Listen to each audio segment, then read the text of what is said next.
ekyantamya omwenge omuntu ayimirira bw'ati tatereera mu kkubo naye mutaka ye aba ateredde kubira Mukama engalo ez'amaanyi oba amagezi gazze zikubire waggulu omwenge gwa sitaani nnyo wanje abakadde b'ekkanisa ebigambo by'emumpa mujje mbyeyogerere mbw abeera sitale oli agambye abeera taratibu lulimi kirwe mwogera omuntu anywa omwenge nga wakuyoola buyoozi naye mulage maama so bangi bafuna siriimu nga tebategedde toyina bw'osobola kuwolereza mwenge mu bulamu bw'ensi eno nti n'abaana aboononefu baddira mukadde waabwe ne bamunywesa omwenge ne bamwebakako nga tamanyi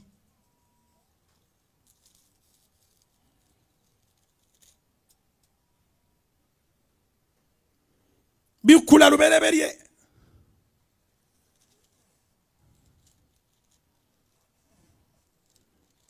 lubereberye abaana ba Lutti bamunywe banuwa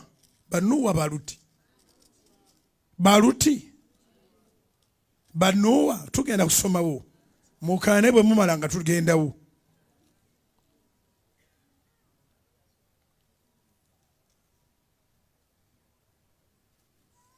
munyambe mu mbuliro olunyirina lubasomesa dda wano lubereberye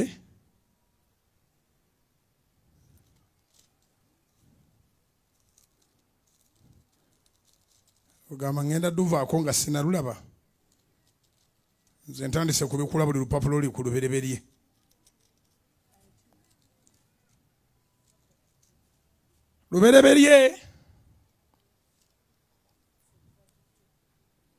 lubereberye ssuula ya 19 okuva ku 3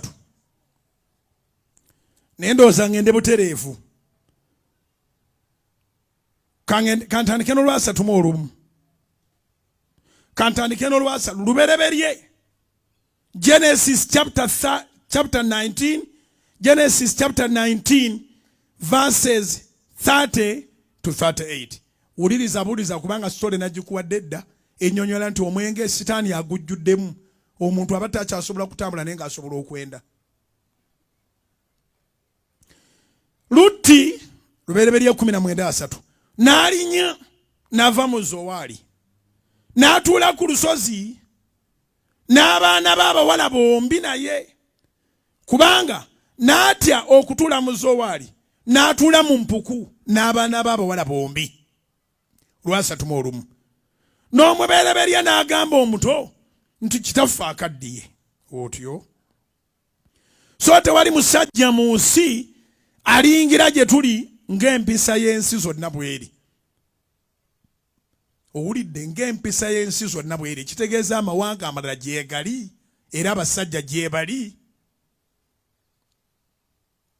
nolwekyo omusajja tiyabula bano be batagenda basajja gye babeera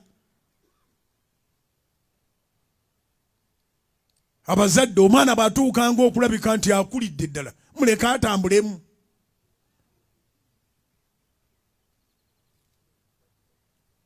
waliwo abazadde abasajja ng'oli mukwano gw'abawala bo nnyonnyo baleke batambulemu kubanga okubeerawo obubeezi kuyinza okuleeta ebizibu anti bawulire n'omubereberye n'agamba omuto nti kitaffe akaddiye so tewali musajja mu nsi aliyingira gye tuli ng'empisa y'ensi zonna bweri kitegeeza ensi zonna gyeziri ensi yonna ku mulembe gw'abali b'ebisiyaga ku Sodoma ne Gomora tebaayokya nsi yonna bayokya bali awo babeera ekyo nakyo kinootinge ensi yonna bali tebagiyita Sodoma ne Gomora bayokya bali abali bali ebisiyaga we bali babeera wulira olwa 3:2 lubereberye 19:3 kale tunyweze kitaffe omwenge naffe tunaasula naye tukuume ezzadde lya kitaffe wulira balengera bayita abadongo ate abadongo tubaagala olwa 3:3 ne banywesa kitaabwe omwenge ekiro ekyo agumyedde n'omubereberye n'ayingira n'asula n'ekitaawe n'atamanya bwe yagalamira newankubadde bwe yagolokoka.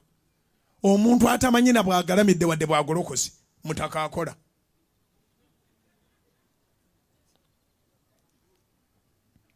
Olwasatu mu ennya awo ku nnaku olwaddako omuberebere n'agamba omuto nti laba ekiro nasuze n'ekitange era tumunywesa omwenge n'ekiro kino naawe onooyingira n'osula naye tukuume ezzadde lya kitaffe. Era ne banywesa kitaabwe omwenge ekiro ekyo. Omuto n'agolokoka n'asula naye n'atamanya bwe yagalamira newankubadde bwe yagolokoka. Omutamiivu byakuwaana byonna biba bifusi abayogera. Bano baalinga mu action nga tamanyi baali nabo. Ate ku makya tajjukira bwe yagalamidde wadde bwe yagolokose. Nze waffe Masaka mu kyalo gye nakulira nga abantu batamiira n'ayita ewaffe n'akolawo n'ebintu bingi n'ayogera ebintu bingi. Enkya ne bamugamba wayise wano n'aga nti apaana. Omuntu atambula nga taliimu mu nsi. Munnange teyebase tamanyi bw'agalamira na bw'agolokoka. Olwasatu mu esatu ne banywesa kitaabwe omwenge ekiro n'omuto ne yebaka naye n'agalamira nawulira n'agolokoka n'asula naye n'atamanya bwe yagalamira newankubadde bwe yagolokoka. Olwasatu mu mukaaga bwe bati abaana ba Lutti bombi abawala ne baba embuto za kitaabwe. Gamba nti lwa mwenge omusajja atamidde teyeesigika asobola okwebaka ku baana bo. Era mwe bakazi mwe bw'obanga ova mu maka nga biganye biwalabye ebikulu genda nabyo. Kubira Mukama engalo ez'amaanyi oba amagezi gazze.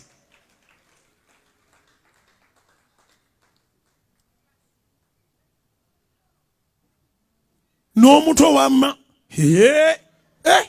twala genda n'abawalabu. Bwe bati abaana ba Lutti bombi ne baba embuto za kitaabwe. Olaba okutandika okulaba abaana bo nga bali mbuto nga tomanyi obazaani. Kuba totera kulaba basajja awo kumbe go watamiira.